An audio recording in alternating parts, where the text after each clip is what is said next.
friends, real quick. We're on a mission to hit 25,000 subscribers by Halloween, and every single sub, like, and comment helps push The Darkest Hour out to a wider audience. And remember, we never have ads in between our stories. So if you enjoy spooky stories and want to help this haunted little corner of YouTube grow, hit that subscribe button because it truly makes a difference. Thank you. Now, on with the show.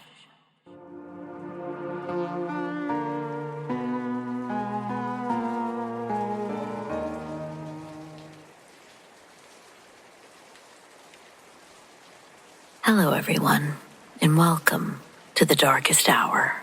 I'm your host, Amanda Jane. There's something unsettling about the things we almost see. The rustling just beyond the tree line, a shadow that doesn't seem to belong to anything, and a figure too unusual to visually understand at first.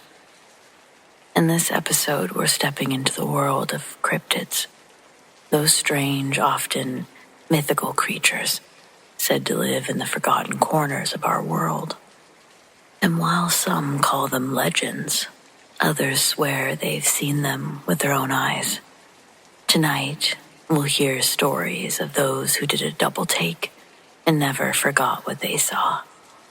Because sometimes the most fantastical things aren't hiding in storybooks. They're in the woods, behind your house. So, let's get started, shall we?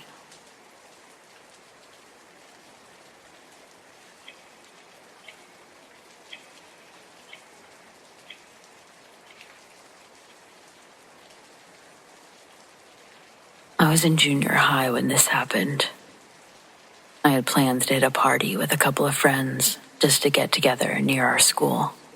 It was already dark when we hit the road, cutting through a stretch that ran between some older farmland and patches of woods.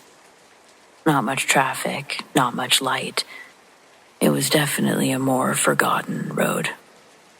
And on that road we saw something. It came out of nowhere right across my windshield. A massive bird, easily larger than any owl I'd ever seen. Its wingspan extended at least 2 feet beyond either side of the car, and I instinctively slammed on the brakes. For a split second, it hovered in front of us, just above the hood, and that's when I could see its face. It wasn't an owl's face, not even close. It had the face of a baby, pale, almost sickly gray. Could have been made of stone. Round, soft features that didn't belong on something that size, or on something that flew. Its eyes were too dark, too deep, like looking into a well at midnight. I couldn't move or speak, and in the seat next to me, my friend just kept whispering, "What is that? What is that?" It flew off after a moment, if you could call it flying. It didn't flap like a bird, it glided, slow and deliberate, into the trees on the other side of the road, and then it was gone. We sat in the car for a long time just staring at the spot where it had vanished.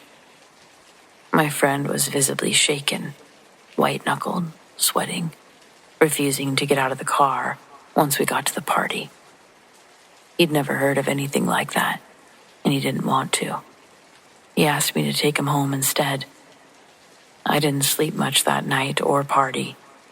I kept seeing its face every time I closed my eyes. Too human and too stiff.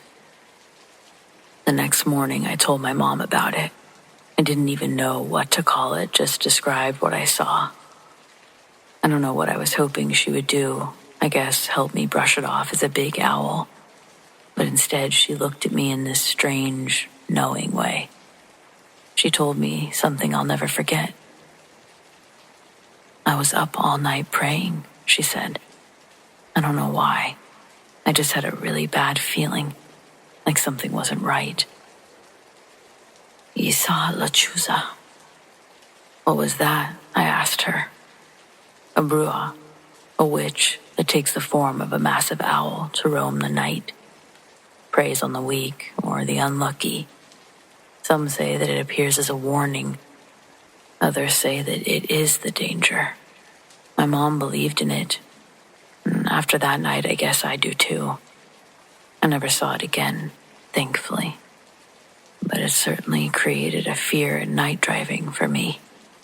I still glance up at the trees when I'm driving, just in case.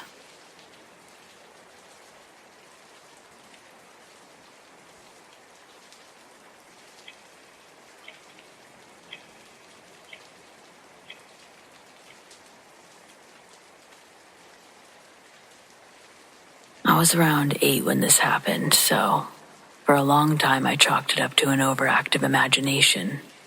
Maybe a dream that I turned into a memory, but I know what I saw. This happened in the summer, sometime in the mid-90s. My mom and I were canoeing along a quiet stretch of river in southeastern Saskatchewan. We were visiting family that week, and this river, more like a wide, slow-moving stream, cut through the woods just a few miles from my grandparents' house and their farm. So it was just the two of us, my mom in the back steering and me in the front, pretending I was some brave explorer charting new territory. I remember dipping my fingers into the water, letting them trail alongside the canoe. I remember dragonflies, the occasional fish breaking the surface. It was really peaceful. About halfway through the trip, we drifted into a deeper, darker section of the river. The trees leaned in tighter overhead, and the water turned murky, still, almost glassy. I remember thinking it looked too still, like the surface was frozen. Then something touched the canoe. Not touched, grabbed. Fingers, long, pale fingers reached up from below the waterline and pressed against the side of the canoe. I remember the exact moment they broke the surface. Smooth, pale gray skin. No fingernails, just tapered tips, like soft claws. They spread out, palm first, like whatever it was trying to feel the shape of the boat. I didn't scream. I didn't even call for my mom. I just stared. Then it lifted its head. It came up slow, like it didn't need to breathe, like it was curious. Its face was everything wrong, thin, almost skeletal. No nose or ears. The skin matched the fingers, smooth and almost amphibian-like, like a frog or something that was never meant to be dry. Its mouth was just a narrow slit, closed tight, but its eyes, they were huge, glossy and black. They were unblinking, just staring straight at me, like it was sizing me up, like it knew I could see it. I finally considered screaming, but just like that, it sank back down. No splash or ripple, just let go of the canoe and disappeared into the murk. I sat there for a few seconds, not really breathing, waiting for it to come back. It didn't. When I finally felt like I was safe, I turned around and asked my mom, "Did you see that?" She looked confused. "See what?" I told her about the hand, the face, the eyes. She looked over the side, joked that it was probably a fish or a log, and just kept paddling. But I couldn't shake it. For the rest of the trip, I kept looking down into the water, half expecting to see that face appear again. I didn't trail my fingers in the water anymore. I kept them in my lap.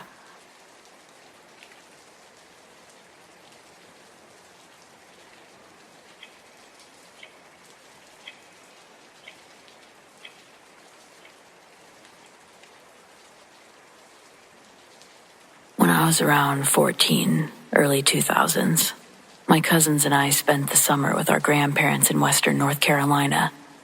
They had a quiet place tucked up near the base of the Smokies, not too far from Cherokee. And the woods behind their property, it stretched on for what felt like forever. It always smelled like wet earth out there, and pine sap. Everything seemed a little darker under the canopy, even during the day. We were bored, mostly. There was no internet or cable. My cousins were more interested in playing Game Boy than hiking, so I'd take off on my own sometimes, walking the trails and pretending I knew my way around.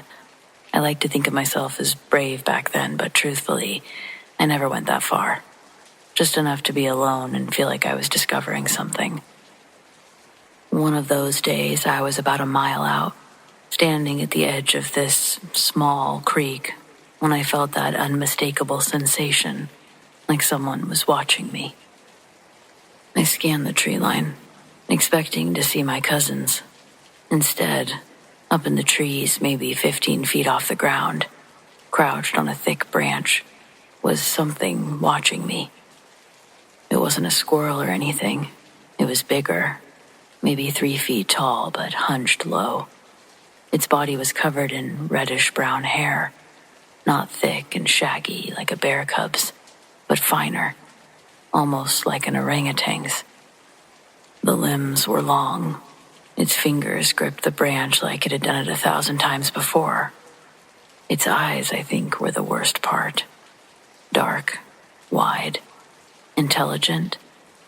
There was something behind them that felt knowing, like it wasn't just looking at me, but through me. The moment it realized I saw it, it took off, fast, not crashing through the branches like you'd expect from a panicked animal, but deliberate, controlled. It swung itself deeper into the trees and was gone in seconds. I just stood there. My heart was racing. I was trying to make sense of what I'd just seen. When I got back, I didn't say anything. I wasn't even sure how to describe it. For a few years after, I searched local news thinking maybe somebody's exotic pet had escaped, some kind of monkey or something, but nothing ever turned up. Eventually, I just chalked it up to a weird one-time experience, my imagination maybe. I never saw it again, at least not for a while. Life moved on and I forgot about it mostly, but a few years ago I was listening to an episode of Lore. They were talking about this creature from Wampanoag folklore, called the Pukwudgie.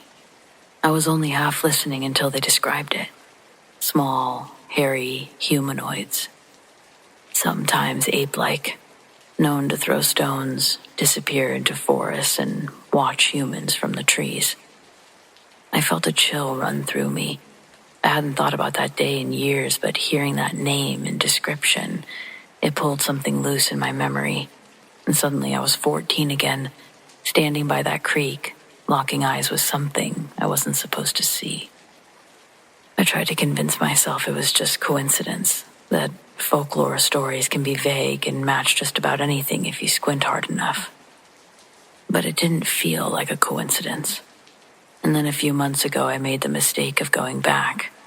Not for any real reason. I was in the area for work, had a couple of hours to kill. Thought it might be nostalgic to wander the old woods by my grandparents' old place, see if the trails were still there. Everything felt smaller and more overgrown, and I barely recognized the path. I was maybe 10 minutes in when something hit me hard on the shoulder. It was a rock. Not a branch, a smooth stone that had been thrown. I looked up instantly, and just for a second, I saw a figure duck behind a tree. Small, about the same size as what I saw before. I obviously wasn't going to go looking after it. I stood there for a long time before I just turned around. I hadn't really told anybody about any of this until now. I really don't know what it is that I saw, but I don't think I'll be going back to look again.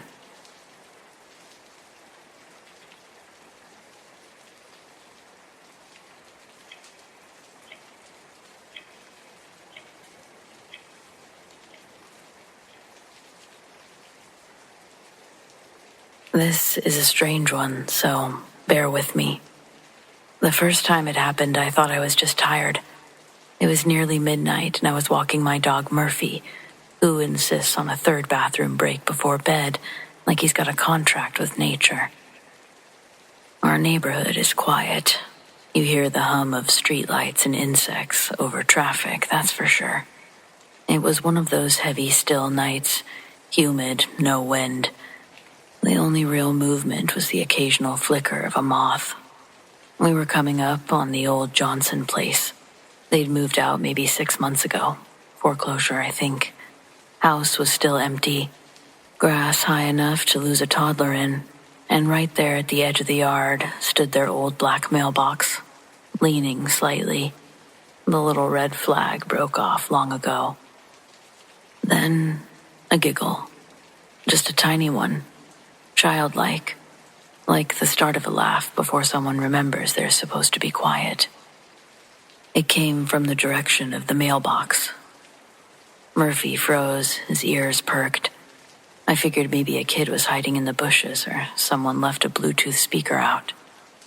But then it came again, longer this time. Not a giggle, but a weird, breathy laugh. Almost conversational, like two people whisper laughing together during a boring meeting. I stood there, just staring at the damn mailbox. It was the only thing there. There was no movement anywhere, but the laughter kept going in short bursts. Every time I stepped closer, it went quiet, and every time I backed up, it would start again. I pulled out my phone and hit record. I wasn't even scared at this point, just annoyed that a mailbox might be gaslighting me. I walked slowly towards it, keeping the camera trained dead center. The laughter stopped. Nothing moved, not a sound, not even a cricket. Murphy whined and pulled towards home. I took the hint. When I got back, I watched the footage. There I was, walking up to the mailbox, pausing, clearly reacting to something.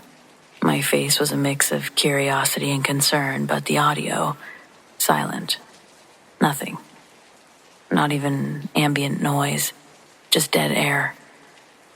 The next night I waited, walked Murphy at the exact same time. We took the same route. When we reached the mailbox, I stopped. And this time, I saw something. Something small. Maybe the size of a squirrel, but too upright and too quick.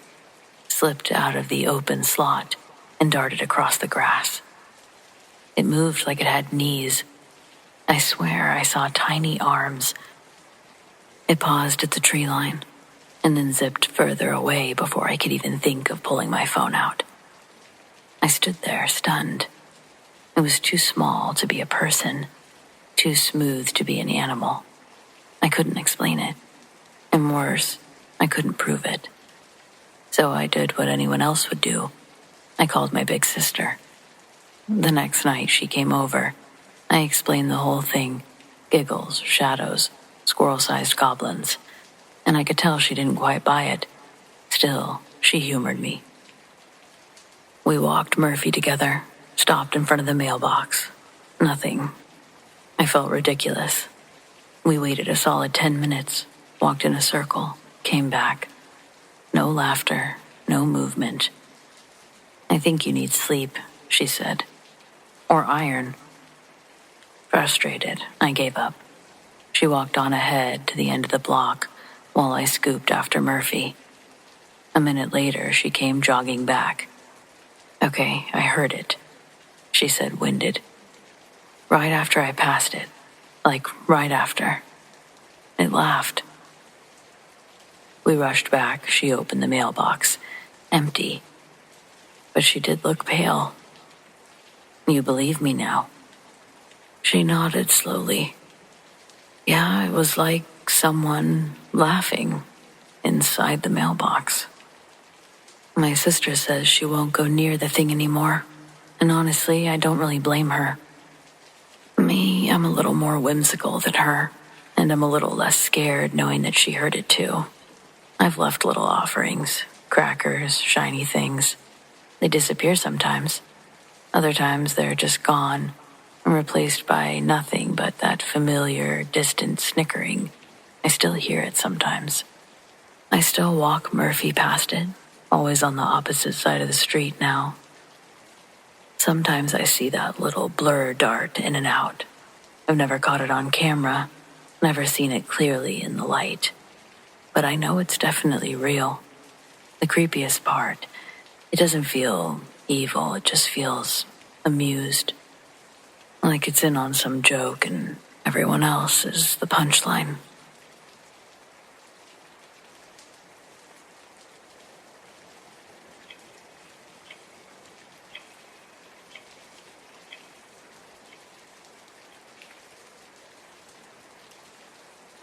This happened the summer my daughter turned 4. She was obsessed with her blue kiddie pool, the inflatable kind with cartoon sea creatures printed on the sides. I'd set it up in the backyard like I always did, half in the sun, half in the shade. A decent compromise so I didn't have to slather her with SPF 80 every hour. I filled the pool with a hose, tossed in a few plastic toys, and she splashed around for a solid hour while I read a book nearby.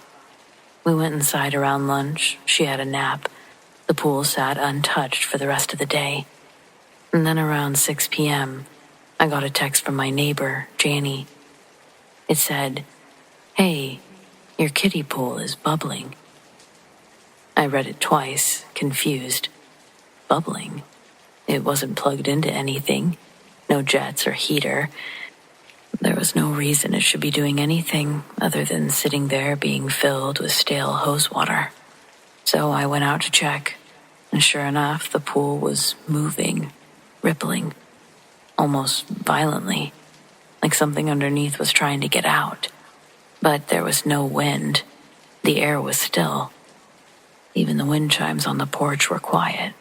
At first I thought maybe a squirrel or a bird had gotten stuck under the liner, until the center of the pool bulged upward. I stood there. The bulge shifted, and from the waterlogged bottom of the pool, something began to press up, hard. I watched, completely still, as a small hand pushed against the plastic from underneath. Not a child's hand. This was something pale and long. It was almost gray. Its fingers, there was only 3 of them, tipped with tiny black points. It pressed against the pool wall for maybe a second, 2 at most, before slipping back down and disappearing. Then, like a balloon losing air, the pool deflated. The water drained out through some tears, leaking into the grass. A few of the toys floated to the edge and rolled out onto the ground. Eventually, I got close enough to peek under the pool. Nothing. There were no creatures, no holes, no animal, just soaked grass. The pool was in perfect condition, but even that seemed wrong. The grass, the patch in the middle, the exact spot where the hand had pushed up, it was too perfect.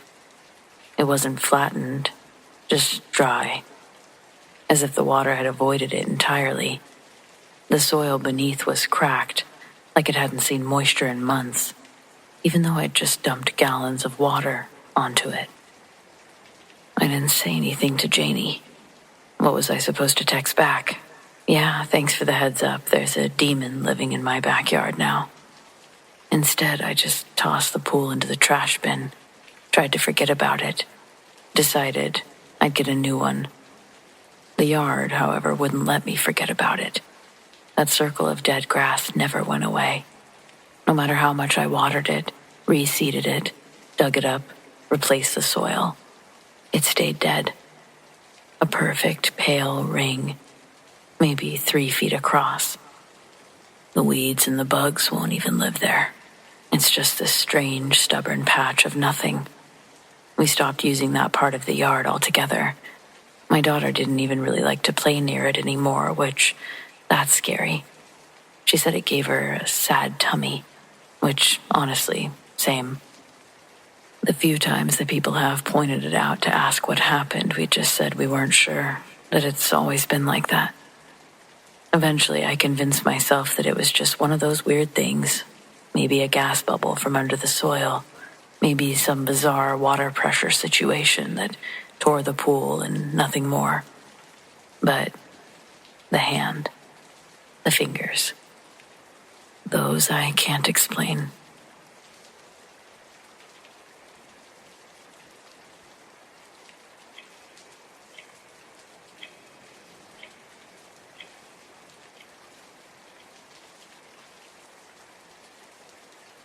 was driving home on a familiar back road one night.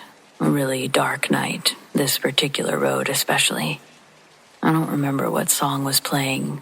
I don't remember what I was thinking about. Just that it was late, and I was tired, and I wanted to be home. And then I saw something move across the road in front of me. At first, I thought it was a plastic bag, something small and pale fluttering along in the wind, catching my headlights just right. But it wasn't blowing. It was walking, upright, stepping from one side of the road to the other with this weird, exaggerated, jaunty little gait. I slowed the car, leaning forward, trying to make sense of it.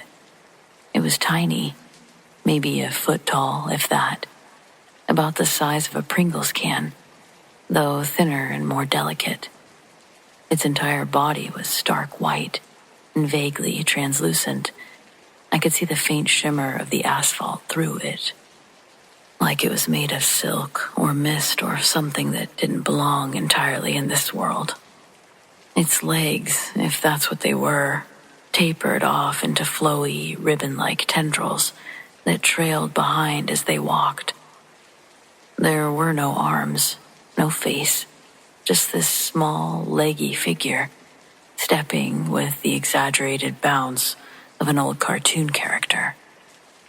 The best way I can describe the movement is like the dwarves marching off to work in Snow White, all knees and swinging hips, or like Mickey Mouse when he's being theatrical.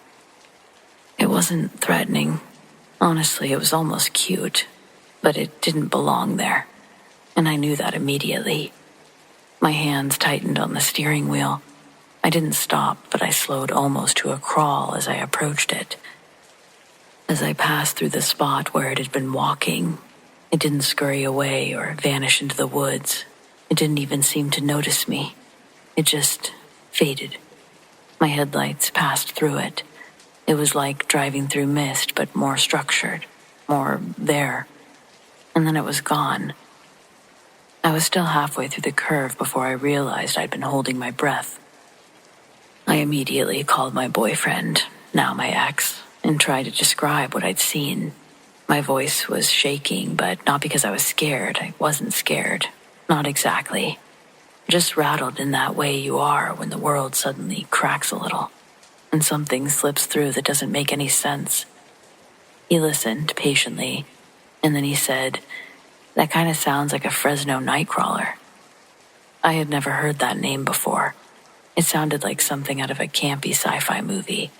But when I got home and looked it up, still in my coat, still standing in the hallway with my shoes on, I felt the blood drain from my face. That was what I saw. Every image, every grainy video, every artist rendering, it matched. The size, the walk, the ribbons. The fact that it looked more like a floating pair of haunted pants than any living thing. The only thing that didn't add up was the location. I don't live in California. I've never been to California. I live on the opposite side of the country, thousands of miles from where this thing is supposed to be seen. And yet, there it was, on a dark road that I've driven ever since I was old enough to get behind the wheel. A road that I've never been afraid of. Still not sure if I need to be now. I've told the story a few times since then, mostly to friends who are into weird folklore, cryptids. Reactions vary. Some people laugh. Some people think I made it up. But just a few get quiet. One friend said that she's heard of something similar being spotted in the Appalachian region, which made me feel less crazy. But no one's ever offered a real explanation. Despite continuing to drive that road constantly, I haven't seen it since. I do think about it almost every time, though. Whatever it was, it didn't feel evil. But it didn't feel like it was supposed to be here either. And maybe that's what was the most unsettling part. Where did it come from?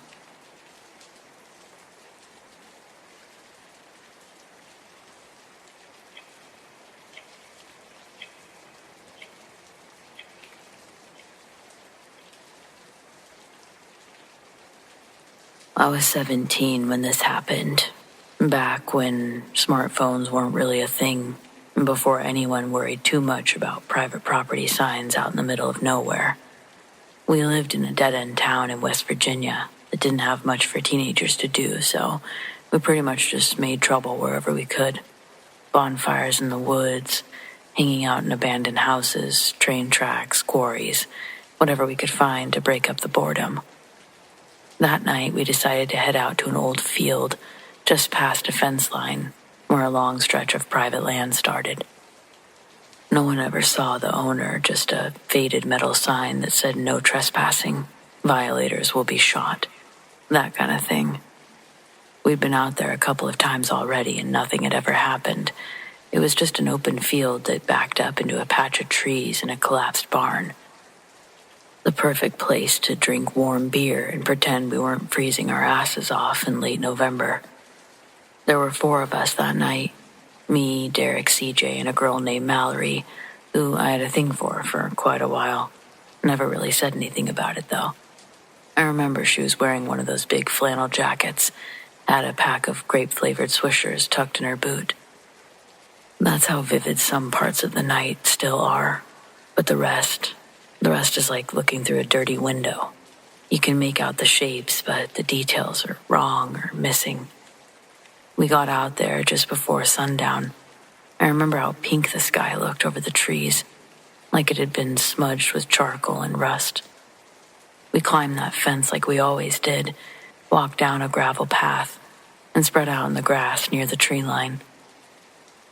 Derek was playing the guitar, and we all started drinking beer, not starting a fire yet. I remember seeing the light first. It wasn't bright. More like kind of soft mint green glow you'd see from a glow stick left out too long. It looked like it was hovering low in the field at first, but then it stood up. That's the only way to describe it.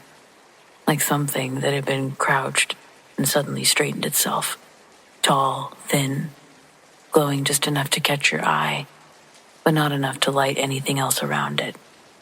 I don't remember what anyone said, if anyone said anything at all, but I remember the way the air was different. It was like pressure had dropped or the humidity spiked. My ears were popping. CJ pulled out a flashlight, shining it toward the thing. Then we heard a sound.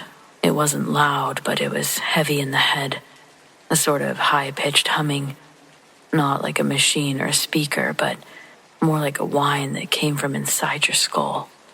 It made my teeth hurt. Mallory dropped her drink. Derek said that he felt like he was about to puke.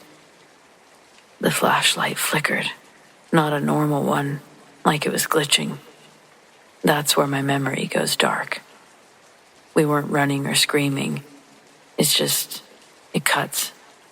The next thing I remember is waking up in my own bed the next morning. No hangover, just silence in my head, like something had been there and left.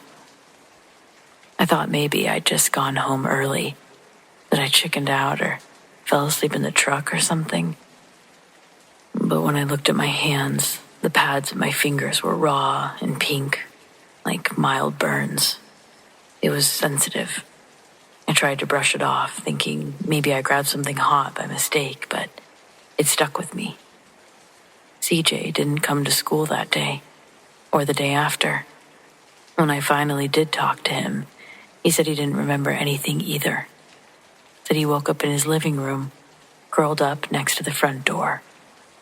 I tried to bring it up casually, what we saw, what we heard, but the others just got quiet or shrugged like it hadn't been anything. Mallory wouldn't even look at me when I asked if she remembered the light. She just said something like, "We were drunk, probably nothing." But it was something.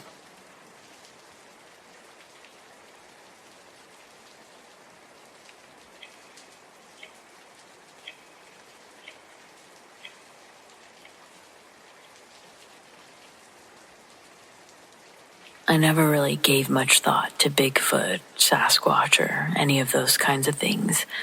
Not until we bought our cabin a while back.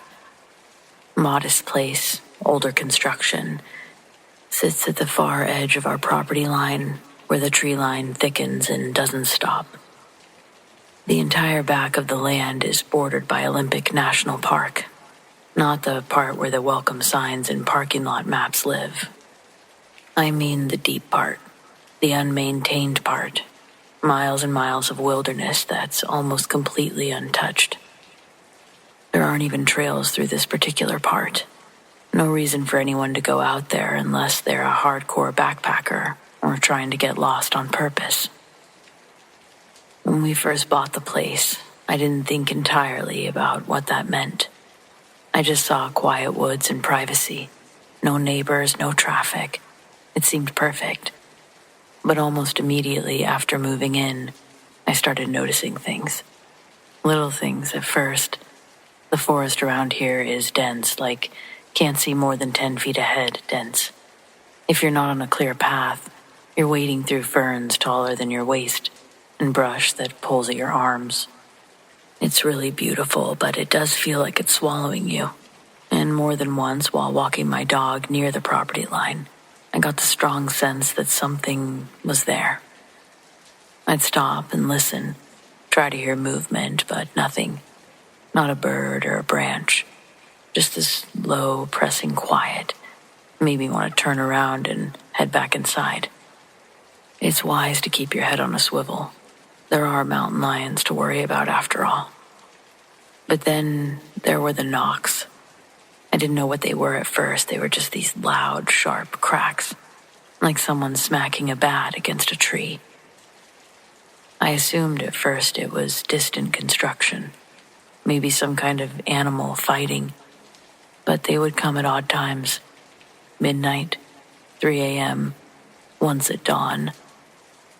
It was definitely echoing from somewhere deep in the trees, not where construction would be. It was always just a few knocks, spaced out. Never close enough to see what was making it, but loud enough that I could feel it in my chest. My partner brushed it off, said it was just nature. Maybe it was, but we started hearing whistling. One night we were sitting on the deck, quiet night. The stars were out.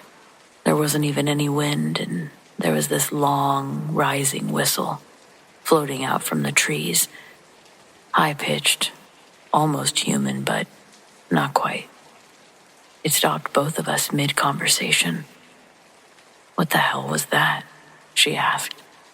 I had no idea, but it kept happening. A few times a month, maybe. Always in the dead of night. Always from somewhere just past where the backyard light fades into the brush. We sort of stopped sitting out there at night for a while. When we got the courage to basically start going out there again, something started throwing rocks. It was obvious that something was throwing them. Nowhere else they could have come from. Twice while chopping wood or walking the back path, I've had baseball-sized stones land within 10 feet of me. Not roll down a slope. They weren't falling from a tree. They were thrown with force. One actually hit the fence behind me. I never saw where it came from. Admittedly, that's when I started reading things, and there's no shortage of stuff to read on this topic, I assure you. That's basically what brought me to Reddit. I wasn't trying to watch the TV stuff, but I wanted real accounts. Forest rangers, hikers, hunters. And that's when I found this sub. So much of what I've read here matches what we've experienced. Almost too much. The knocks, the whistles, the rock throwing. Feelings of being watched. The smells, even. I never would have connected the dots myself, but once I saw the patterns, I don't know. It's hard to ignore. The weirdest thing that's happened so far was last fall. We were raking up the yard, clearing debris from the windstorm. I went inside to grab a drink, and when I came back out, something had left a dead rabbit, perfectly intact, on the edge of our deck. No blood, no wounds, just placed there, facing the door. Our dog didn't react.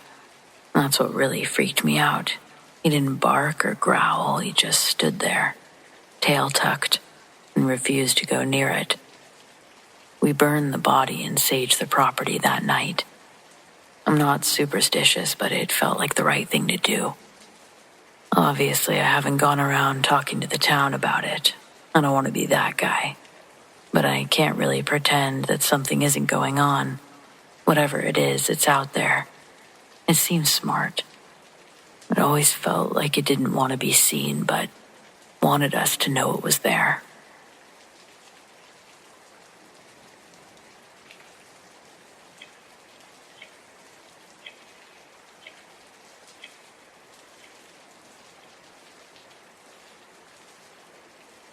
A few years ago, a guy that I'd been dating called me in the middle of the night. His name is Pierre, and that night, he and his friend Eric had taken a variety of drugs. They'd had far too much of probably everything, and by the time Pierre's number lit up my home screen, he was in the middle of a bad trip, and Eric was no longer with him. But he couldn't remember how or when they'd lost one another. His jittery, scared voice was endearing in a way that I couldn't really describe. We were early in our relationship, and I still had those butterflies, so I was eager to jump into action and go rescue him. I asked where he was. He told me that he was hiding in a bush behind a gas station. Okay, those obscure coordinates were actually pretty helpful, because there's only one gas station on the reservation. So I'm like, bet, I'm gonna come pick you up. My house was about 15 minutes from the reservation and then probably another 7 to the gas station itself. Keeping Pierre on the phone, I got in my car and I started driving his way. I asked him why he was hiding in the bushes, but his whispers were too close to the mic, making it sound all garbled. I told him to get his mouth off the phone and speak slower. But even then, at that time, I didn't understand what Wendigo meant. He started to get worked up on the phone again. I tried to calm him down, repeating that everything's okay, I'm on my way. When I got to the reservation lines, it was eerily quiet that night. The houses I drove by all had their lights off, even the outside lights. There's already not many street lights on the sidewalks out there, not many sidewalks either. That being said, it was extremely dark. My headlights and the big moon were the only things glowing out there. That was until I got closer to the town center, and the gas station looked like a quest beacon. On the phone, I can hear Pierre saying, "Is that you? Is that your car?" But I can't immediately see what bush he's in. Then I hear him start to get all riled up, breathing heavy. He says, "It found me." I start to drive the perimeter of the gas station, and as I round the corner, there's a huge deer just standing there super still, next to a blue metal trash bin. It didn't react when my headlights shined on it. The deer's eyes stayed fixated on a patch of bushes right behind the bin. I said, "Bingo. Pretty sure I know what bush you're in, Pierre." I throw the car into park, but I leave the keys in the engine. Then Pierre says, "Don't get out. Stay there." Hearing that makes me think, oh cool, I'm gonna see him crawling out of the bushes. I wouldn't have to crawl in to get him. A few seconds go by and I don't see any movement from the bushes in front of me. The deer catches my attention again. Its jaw was moving like it had been eating out of the trash, and I wondered what it was chewing on. I was shocked to see parts of the deer's jawbone were fully exposed through torn skin. Its whole body looked damaged, like it had recently had a run-in with a cougar. The fur was patchy. Some of it could have been hanging there simply from the amount of blood that had caked on the skin, like camouflage skin with brown and gray, red, blotchy patterns. The jaw wasn't the only bones exposed either. I could see parts of its ribs. The deer was deathly thin as it was, but there were gaps that were missing from it, like bites had been taken out of it. The more I looked at it, the more injuries I couldn't help but notice. I didn't understand how this thing was still alive, standing. It was really sad to look at. I love animals, and seeing this poor deer broke my heart. but it didn't act like the wounds affected it. The antlers on its head weren't like anything I'd ever seen either, and my sympathy turned to something else. I'd always known deer antlers to spread out almost like tree branches, but the horns on this one looked like sharpened spears, all tilted in the same direction, like a spike pit, jetting forward from its head. None of what I was looking at sat right with me. The more I looked at it, the more I began to feel fear over anything else. I got nervous that Pierre would burst out from the bushes at any moment, spook the deer, and in turn it would impale him with its antlers. I started to feel my heart race and anxiety set in. I was breathing just as hard as Pierre was on the phone. There was still a part of me that didn't want to honk the horn to get the deer to leave. As unsettling as it looked, I didn't want to startle it, have it hurt itself more, or hurt someone else. It wouldn't budge, though. Even when I put the car into drive and slowly crept up to it, the sound of my approaching tires on the ground wasn't enough to perk an ear in my direction. With how shredded it looked, I began to think that it may also have been deaf.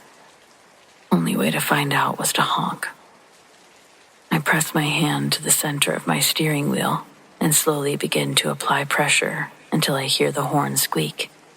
I can also hear its echo through the phone, meaning Pierre was very close. I hadn't laid eyes on him yet, though. The first honk didn't affect the deer in the slightest. A heavier push didn't either. I then tried hitting my horn full blast, intending to stay in that position until the deer showed any sort of reaction. I counted 3 seconds laying on the wheel before the deer finally turned its head slightly. Now its eyes were looking in my direction. Not just my direction, but the deer locked eyes with me.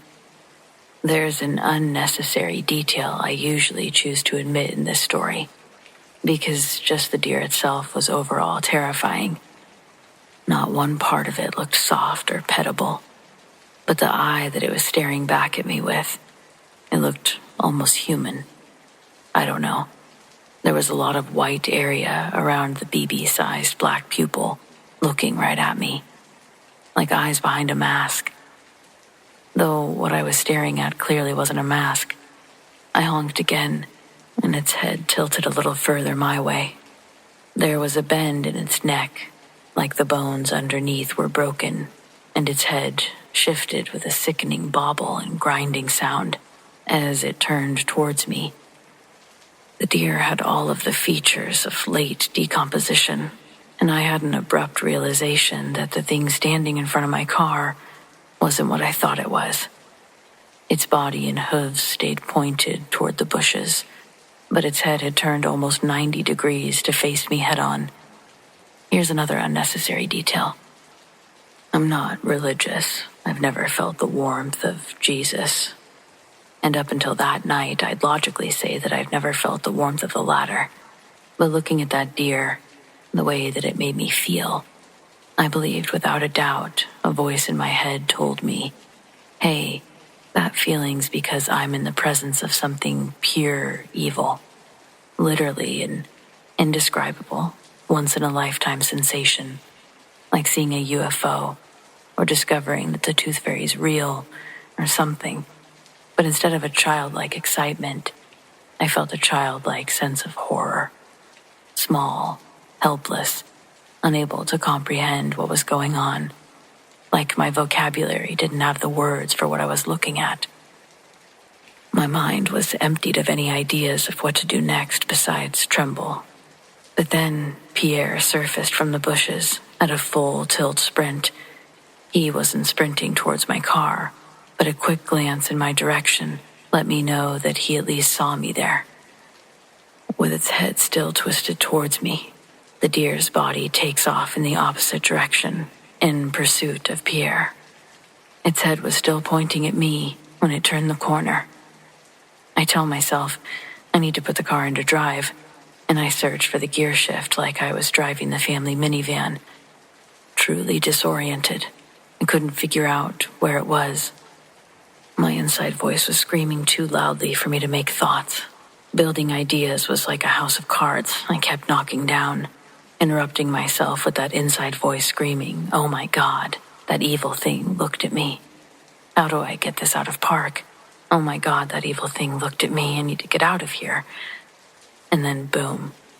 Pierre dives into the back seat of my car. He grabs the automatic stiff shift in between the seats in front of him. Almost like the drugs he was on gave him a psychic ability to know exactly what I needed. It could have been seen as a reckless maneuver, acted on by a man tripping. Either way, he's screaming, "Go, go, go," and my foot moves off the brake onto the gas, and I'm locked in like Fast and Furious. The deer didn't chase after the car, but in the rearview mirror, what I'd been calling a deer was standing upright, and it looked like its chest cavity was split open. The amount of light provided at the gas station reflected off the textured ribcage. It watched our car until we were out of view, and I could no longer see it from the mirrors anymore. So, later, Pierre tells me that we encountered something called a Wendigo, and I'm pretty sure that it constitutes as a cryptid. So I'm not trying to deceive anyone, just wanting a cryptid story, because that's where that part of the story mostly ends. No matter what happened after, that part was the cryptid portion. But if you're interested in what happened to Pierre's friend, Eric, I've told this part so many times I could sum it up to the details because it's a terrible, unfortunate situation all by itself. That being said, I'm not looking for anyone to be like, "Wow, this girl must be a bitch because she's talking about it so casually." But I need it to be known, if only for my shallow ego. I'd only been dating Pierre for a few months, and I had no clue who Eric was at the time, and it's all incredibly tragic. But in terms of shaken to the core, life-changing, that was the Wendigo, hands down. This was, well, incredibly tragic. So, that night, I drove Pierre back to my house. Remember, I'm completely sober. And after the 15-minute drive home, I kinda came back down to earth a little bit. And I knew that Pierre was still tripping pretty hard in the back seat. So when we got home, I pulled him out of the back seat of my car, and the front of his shirt was covered in blood. I think that it's his blood, but checking him up and down in the bathroom, I can't see any visible cuts or scrapes on his body. He didn't know where it came from either. It was weird. But it had been a weird night, and this had been the least of it, so I let it go. Pierre couldn't sleep that night, and I was forced to stay awake with him on account of it. The question of whose blood was on the shirt, it would be answered by a group of police officers kicking my cheap front door off its hinges with an arrest warrant for Pierre. Because before he'd been chased by the Wendigo, and hours before he'd called me to pick him up, he and Eric would take a lot of drugs, RIPLEY included.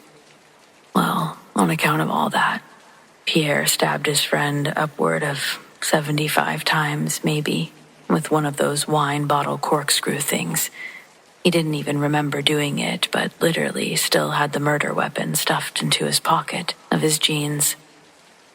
All of this completely unrelated to the Wendigo incident, but that whole part usually gets omitted because people only want to hear about the murder case or ask if the Wendigo was a shared hallucination. Some people even insinuating that I was right there with him all night, doing drugs and uncorking his friend. It all just feels like a bit too much all at once. I'm sure if you've made it here, you understand what I mean. And yes, I broke up with him while he was in jail. Our first phone call was the last. I know Pierre didn't get a full life sentence in prison, some big number though. But he can outlive it, I know that. But I guess he's none of my business past this. And now it's none of all of our business, and you can move on with your life just like I did.